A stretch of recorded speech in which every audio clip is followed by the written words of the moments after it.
ఇటువంటి పరశురాముడు రామాయణ కాలం దగ్గరికి వచ్చేటప్పటికీ రామచంద్రమూర్తి సీతమ్మ తల్లిని కళ్యాణం చేసుకుని వెళ్ళిపోతుంటే ఎదురొచ్చి చేతిలో విష్ణు చాపం పట్టుకుని వచ్చాడు.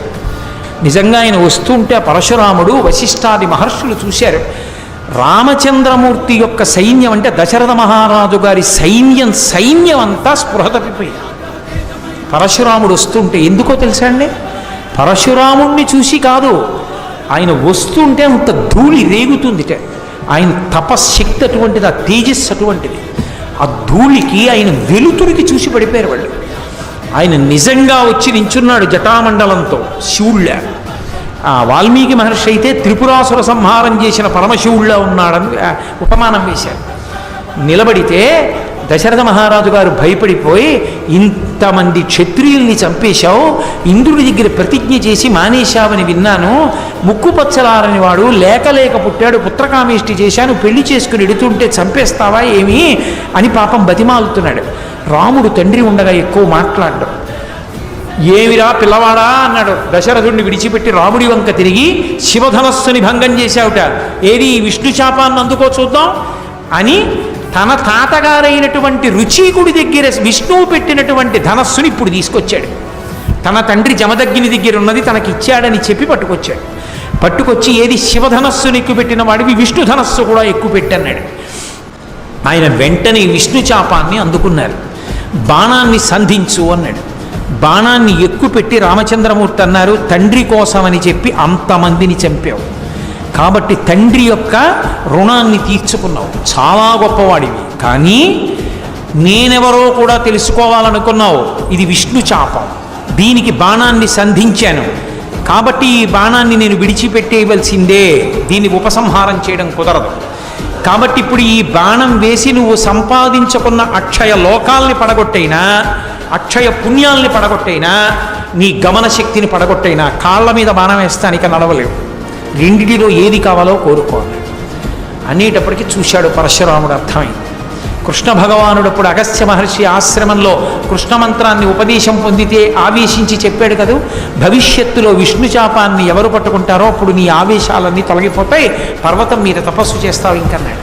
అర్థమైంది, ఓ విష్ణు అవతారం రామచంద్రమూర్తి వచ్చారు ధర్మాన్ని నిలబెట్టడానికి, ఇక నా అవసరం లేదు ఈ లోకానికి అనుకున్నాడు. అనుకుని, రామా నా పాదములను కొట్టేస్తే నేను ఈ భూమిని కశ్యప ప్రజాపతికి దానం చేశాను, గమనశక్తి పోతే రాత్రి అయితే నేను ఈ భూమి మీద ఉండకూడదు, వెళ్ళిపోవాలి మహేంద్రగిరి మీదకి, అందుకని నా గమనశక్తిని కొట్టకు, నేను సంపాదించుకున్న అక్షయ పుణ్యాల్ని కొట్టేసేయమన్నాడు. అంటే విష్ణు చాపంలోంచి బాణం విడిచిపెడితే పరశురాముడు తపస్సు చేసి సంపాదించుకున్న అనంతమైన పుణ్యాలన్నీ కూడా కాలిపోతే తేజస్సు అంతా క్షీణించిపోయి బరువుగా అడుగులు వేస్తూ మహేంద్ర పర్వతం మీదకి వెళ్ళిపోయాడు. విష్ణు చాపాన్ని వదిలిపెట్టేసి వెళ్ళిపోతే పితృదేవతలందరూ కనపడి ఒరే మా కోసమని కార్తవీర్యార్జునుడు వచ్చి జమదగ్నిని చంపాడని కోపగించి 21 మాటలు క్షత్రియుల్ని చంపావు, అటువంటి నువ్వు ఇలా అయిపోతే మాకు చాలా బాధగా ఉందిరా, అందుకని నువ్వు ఇలా ఉండడానికి వీల్లేదు. ఇదిగో ఈ దక్షిణ దేశంలోనే ఫలానా ప్రదేశంలో వధూసరా అనబడేటటువంటి నది ఉంది. వధూసరా అనేటటువంటి నదిలో నువ్వు స్నానం చేస్తే నువ్వు పోగొట్టుకున్నటువంటి అక్షయ పుణ్యాలు ఏ ఉన్నాయో విష్ణు చాపంలోంచి విడిచిపెట్టిన బాణం వల్ల ఆ పుణ్యాలన్నీ మళ్ళీ నీకు దక్కుతాయి, కాబట్టి వెళ్ళి స్నానం చేయమన్నారు. మరునాడు బయలుదేరి వధూసరా నది యందు స్నానం చేశాడు. స్నానం చేస్తే మళ్ళీ విపరీతమైనటువంటి తేజస్సు పుణ్యములు పొంది ఇక లోకానికి నా అవసరం లేదని చిరంజీవి అయి ఆనాటి నుండి మహేంద్ర పర్వతం మీద కూర్చుని తపస్సు చేస్తూ గుహలలో ఉంటాడు. ఆయన మాత్రం ఇప్పటికీ అకృతవ్రణుడు మాత్రం ఆయన కోసం ఎదురు చూస్తూ అన్ని ఏర్పాట్లు చేస్తూ ఉంటాడు.